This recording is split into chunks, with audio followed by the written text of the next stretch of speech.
Hey folks, welcome back to the Murray Homestead. It's Zach Murray here, and today we're gonna have a video showing you all how to make some homemade wine.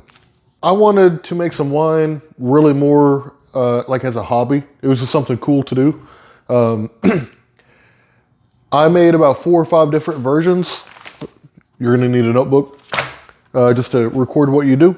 And I ended up with this recipe that I'll show y'all completely. And I've shared it with about 8 different people. Some that do drink, on a, regular basis, and some that hardly ever drink. And we all agree that this is our favorite wine, like that we've ever had. I'm not saying I'm some sort of genius. I'm saying I experimented a bit and I came up with something good. So you're gonna end up with a gallon per jar of wine that ends up being a 14.46% alcohol by volume. So it's pretty strong. It's just a little sweet, but I promise you it's not one of the ones that you'll feel in your mouth the next day. And it's crazy easy. Let me show y'all all the stuff that y'all need. I'm making 10 gallons because this process is so easy. If you're making 1 gallon, it really doesn't take that much longer to make 10, if that makes sense. A lot of it's just getting everything prepared. So first and foremost, you'll need some sort of container. I'll have all this crap linked down below. It lasts a really long time. So if you're gonna buy like the whole kit or whatever, it might be like a bit of an initial investment, but it lasts a long, long time. And I'll try to do the math and see how much each gallon actually costs. It's definitely cheaper than store wine, and it is much better than store wine, especially the cheap stuff. And you're gonna get about 40 liters of wine. So however, I don't know the size of a normal wine bottle, but you're gonna get 40 of these 1 liter bottles. And I'll have these linked down below too. They're really, really, really nice. But that's off of 10 gallons. So first things first, you're gonna need the vessel to actually do the fermentation in. I like these because they have a nice wide mouth. They come with this lid, screws on nice and easy, and there's a little gasket in there to make sure you get a good seal. And then there's an airlock, and it all comes with it together. That's one purchase. Airlock is extraordinarily important. I use this little tote for sanitization. This is a 7-gallon tote, and I fill it up about halfway with water, and I mix it with this product called Star San. And again, it is a bit of an initial investment, but I've made, I don't know, babe, my wife is recording, like 20 gallons or something of product, because I do mead as well, and I barely even put a dent in this thing. So I fill it up about halfway. I put 1 ounce of that product in here, and I'm able to sanitize all my jars and everything in there just fine. And I'll hit on that real quick. One of the main important things with this whole process is really, really easy. I mean, it'll happen naturally in nature without your intervention. So what you're really doing is controlling the process. You want all of your stuff, including your hands, sanitized. That is extremely important, because when we add the yeast, which is going to make this all the magic happen, the alcohol magic happen, that's the only thing you want growing in there. So it's very, very important. Next, it is not 100% necessary, but I would highly recommend having a quality scale, mainly to measure out the sugar. You will need a hydrometer. Again, it's not necessary. If you just follow my recipe, I'll tell you what the specific gravity is at the beginning and the end. So if you just follow a proven recipe, you don't need the hydrometer, but you can get the hydrometer in a graduated cylinder in a little kit off Amazon for very cheap. And it lets you it lets you know how much alcohol is in your wine, but then 2, it also ensures that the fermentation is done so that when you do put it in a sealed bottle, it doesn't explode. That's it. So highly recommended, maybe not 100% necessary. To mix, you should use a plastic or wooden spoon, because you need to mix the sugar and the grape juice very, very well. I because I'm doing 10 gallons, I'm using a drill and a paint mixer. If you're gonna do this, it is extremely easy. I mean, you're gonna get 100 times the mixing in half the amount of time. Just make for sure that this metal rod does not hit the rim of that jar, or you're gonna have a big old mess on your hands. All right, as far as actual wine ingredients, you're gonna get plain old grape juice from the grocery store. Make sure it is 100% grape juice and that there's not a preservative in it. So you can just look at the ingredients and just make sure that there's not preservative in it. And this is not like special or hard to find. This is great value from Wally World, and this is the HEB brand. It's nothing special. Just Capri Sun and stuff like that doesn't work as well. You're gonna need sugar. For this recipe, I use 1 pound of sugar per gallon of grape juice. And then you need yeast. And this is really, really important. The main factor that changed the taste significantly on all the ones that I experimented with is the yeast. This is Lalvin 71B. And I will 100% link this below because 1, it is popular. 2, it's not very expensive. But 3, I tried this identical recipe with 3 different yeasts. And this one, with this particular yeast, the 71B, it tasted so much better, significantly better. I cannot explain the science as to why. Again, I'm not some homebrewing genius. I'm just showing y'all what I've done and what other people around me have said worked really well. If you get on their website, they have a whole like flavor profile and all this stuff. I picked what I thought would kind of be best, experimented, and this is hands down the best for this recipe in my opinion. So really, technically, that's all you need. You need grape juice, sugar, yeast. Everything is gonna work. After watching other people's YouTube videos and reading homebrewing websites and stuff, I added these 4 little ingredients. I think they make a big difference and they taste really, really good. And it just kind of shapes like the profile or whatever you want to call it of the wine. So first, I got some Fermaid O, and this is essentially like yeast nutrient. And the Fermaid O just means it's organic. So you're not putting anything weird in your body. Acid blend. I use this North Mountain Supply brand. They have no idea who I am. If they want to send me free stuff, please. But no, I just got off Amazon. And then wine tannin from the same brand. And last but not least is some pectic enzyme. And if you want to look up each one of those, you can kind of just through common sense and through reading, you can figure out what each one of those things are going to do to the flavor profile. But again, if you follow the recipe, it's going to come out awesome. And then little stuff, measuring cup, measuring spoon. My wife is nodding.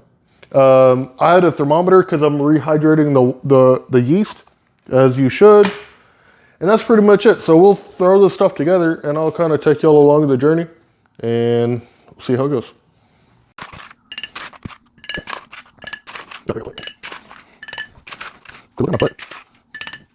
All right, so I measured out the, because you're doing 1 pound of sugar. So I measured it out on my scale with a measuring cup. And it just so happens to come out to basically exactly 2 cups. So 2 cups of sugar per gallon. Now this is not even close. This is like half the juice that we have to pour in here. I've looked it up. It's actually hard to find grape juice in bulk. So these are the biggest ones I've been able to find. They're 96 ounces. And now we're gonna fill all these up. Very, very important. Only fill them up to about 1.5 inches probably from the rim. Because once you put that lid on, through fermentation, you get little bubbles, right? Again, I'm not gonna try to break down the science. I don't even know exactly, but you get little bubbles, right? If you fill it up to the, to just below the threads or something like that, the juice and everything will come up through the airlock And so one, you lose your sanitized airlock, which I'll explain that at the end. And then two, you can make a big old grape juice mess. So we don't want that. So I'm gonna fill them all up to about here. About an 1.5 inches from the top. I would recommend giving a gentle shake to the grape juice. Nothing crazy, but there are like little tannins and stuff that do settle at the bottom. And then just pour it in. And in my case, I have a lot of pouring. So I will be back.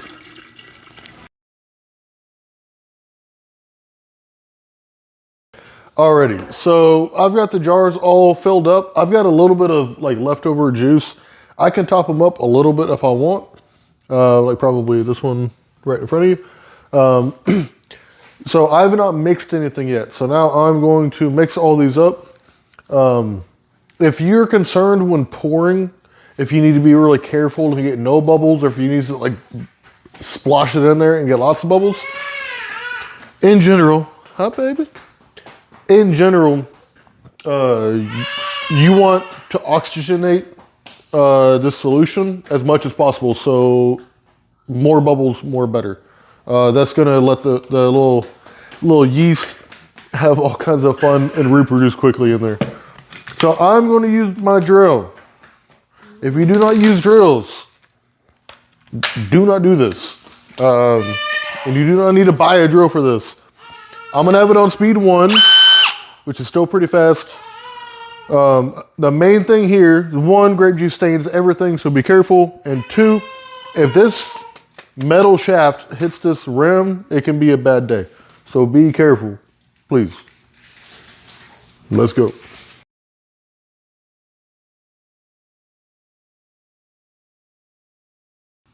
All right, so I've got all these mixed up very well. Everything went like it was supposed to. Now I'm gonna mix my yeast into it, and I'm doing that at the very end because the yeast are alive. And if I'm banging around in there with a drill, I think it'll still probably work. I just don't want to be too aggressive with the yeast. So they've been rehydrating for about 20 minutes. Technically, and follow the recipe, you need to use 1 packet, which is 5 grams per gallon. Per Lalvin, this can do 1 to 6 gallons. And it's a little complicated how the yeast work, but basically you need to colonize them so that they reproduce, blah, blah, blah.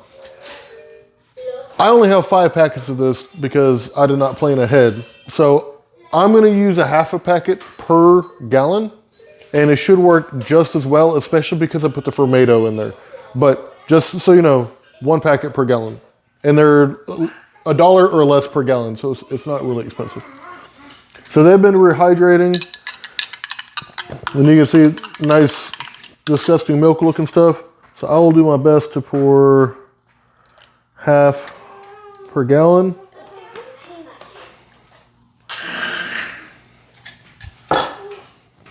I'll go and show you all this so you ain't gotta watch everything. I will now take my plastic spoon and gently mix that yeast in there. You wanna help? Oh my goodness, you're so heavy. Oh, you got the microphone? Thank you. Yeah, you're gonna put it back? Thank you. Good job. Isn't that funny? I'll get the rest of this yeast mixed in, and we are almost done. Alrighty, so I've got all my dry ingredients mixed with a drill. I put my rehydrated yeast in there, and I mixed it softly with gently with a plastic spoon. So everything's all mixed up. So we're basically done here. So now I'm going to take my lids that have been sanitized, screw them on, and then a really important part here is these airlocks. All right, this is going to, and again, I'm not going to get into the specifics, basically it's going to let air out, but not let air in, which is what we want, okay? And they're like super simple physics. You can see you got the little S here. You're going to fill these airlocks with a sanitization solution. These have a mark on it, but about halfway. And that's basically going to let the air go bloop, bloop. When you ferment, it creates a lot of CO2. So that's why if you just screwed a normal mason jar lid on that, do not do that. The jar will literally explode. Don't do that. So this is going to let that CO2 out, bloop, bloop, bloop, and not let oxygen in, which is what we do not want. You have two options, really. One, you can use the Star San solution because nothing should be going into the wine, and the wine should not be going into the solution. That's why we only filled it up, or it's going to be into the airlock. That's why we only filled it up to here. So this will basically make sure whatever liquid is in there is sanitized, which is very, very important. If you do not want to use Star San, get cheap vodka. This stuff is like $9 or $10 a handle. And it's going to be like a half a shot worth of alcohol, or it's a liquor, per little airlock. So use whichever one you prefer. I'm just going to use the Star San because I already got it here. And you want it mixed up. Basically just like that. It's just going to be basically impossible to see on camera. But basically you want to make sure to have enough liquid on this side and this side of the airlock, and that they're connected through that little tube. Preferably not too much, not too little. And put the little cap on. This little cap has little air holes in it, and it keeps ants and stuff from getting into your wine. I'll touch back on that at the end, but this stuff is super duper sugar water right now because the alcohol has not been converted yet. So if you have like ants or roaches in your house, you're going to have a problem. So that helps keep insects and stuff out, and you insert it like that, and that's it. You can see, because I just pushed it in, we already have a pressure differential. I hope y'all can see that on camera. The liquid level is significantly lower on this one. As this fermentation process starts, which you should be able to see in like 24 hours, you'll start seeing all kinds of bubbles. I hope y'all can see what I'm trying to talk about here. You're going to start seeing all kinds of bubbles. It looks like it's natural carbonization, basically. You're going to see all kinds of bubbles. That pressure differential will change. So just keep an eye on that. But that is basically it. I'm going to put the rest of these caps on and airlocks on, and then I'll have one last little round of tips for y'all, but we're almost done. Alrighty, so we've got 9 out of 10 of these all ready to go. If y'all want to quit watching because y'all don't want to hear the rest of the details, let me just say you want to wait a minimum of 3 weeks, all right, before you bottle.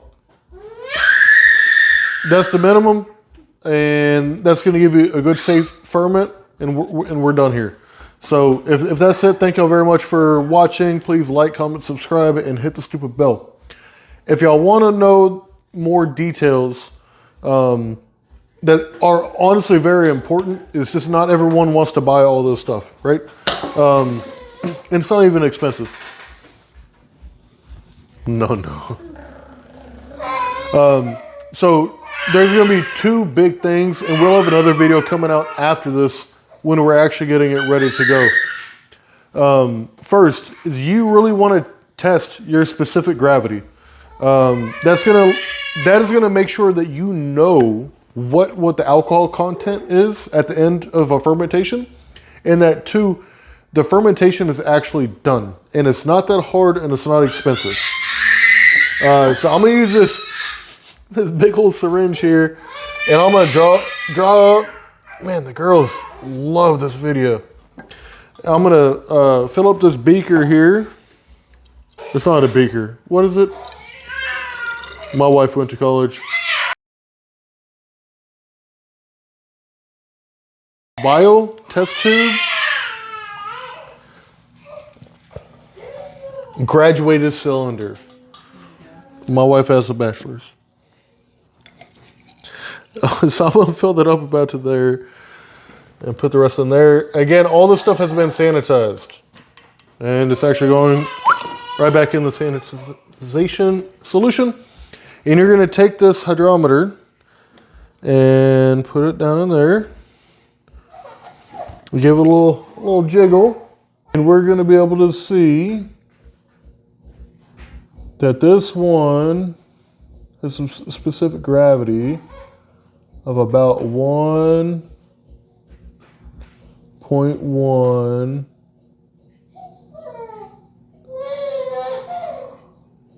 1.14. You want to see something crazy? If you follow my recipe, what does that number say? I just wrote down that one in pen, 1.14. So this is a consistent process. That's what I'm saying. If you don't want to do this, you don't have to. If you're going to homebrew, it is an extremely good idea to do this. And that gives you a potential alcohol content of 15%, which based off of my last recipe, we got 14.46. So the numbers all check out.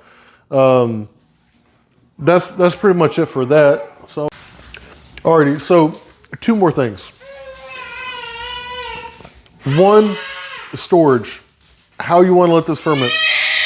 You want it to be in a climate controlled space.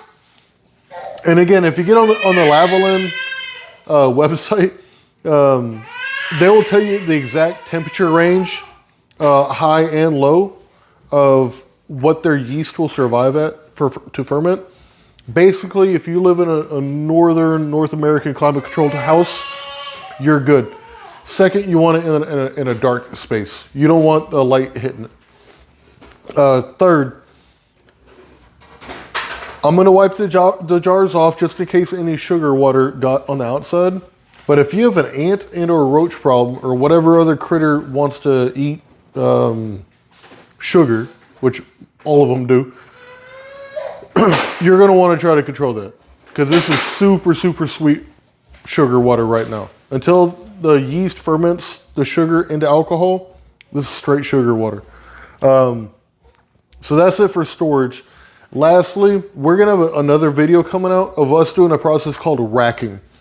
So this stuff, you let it sit for 3 weeks, 4 weeks if you just wanna be extra cautious and you don't wanna buy the hydrometer, cool. Through the natural process of fermentation, there will be a slight, very slight layer on the bottom called must, right? And that is, again, 1 for taste, but then 2, fermenting quality. Why you want to use an actual winemaking yeast like the Lalvin? Because you can just do this with bread yeast. You can actually put a piece of bread in there and it'll work. There's other considerations, but one of the big pros of using the Lalvin is that when all that stuff settles on the bottom and you go to pour this stuff out, it'll make like a nice cake on the bottom. With bread yeast especially, the second you barely even like tip that bottle, all of those things that settled at the bottom will rise back up. And you do not want that because it affects the flavor and potentially the texture. So the Lalvin is really good because it makes a nice like cake on the bottom. So we'll have another video coming out when we're actually getting the stuff ready to go. But it's called racking, is what the brewing community calls it. But essentially, I'm going to take a siphon and about a 1/2 inch off the bottom, above that must, I'm going to siphon that into another jar and let it sit for another week. And that's going to remove a ton of that must and let whatever other must goes into the second jar or container settle again. And that is before you bottle. So this is really like a 3-step process if you want it like as perfect as can be. Again, you do it like this, it'll be awesome. But if you want to do it perfect or whatever. Again, like, comment, subscribe, because we're going to have another video coming out in somewhere between 2 and 3 weeks when we rack this. And this will be some really damn good wine. Thank y'all guys for stopping by. Sorry we haven't put a video out for a while, but I'm not an influencer. I just want to put out good content that'll help y'all. I'm not going to do no stupid videos just to make content. And I will admit, it has hurt me on the algorithm. I don't care. We have almost 500 of y'all. Oh, good job. We have almost 500 subscribers, and I feel like all of my videos have been, above board and not clickbaity, and no yoga pants. So thank you all very much as always. We all say good night. See y'all next time. Yeah, good job. You telling them, baby. So are you an influencer? Yeah. Say bye-bye. Say bye-bye. Good job. There you go.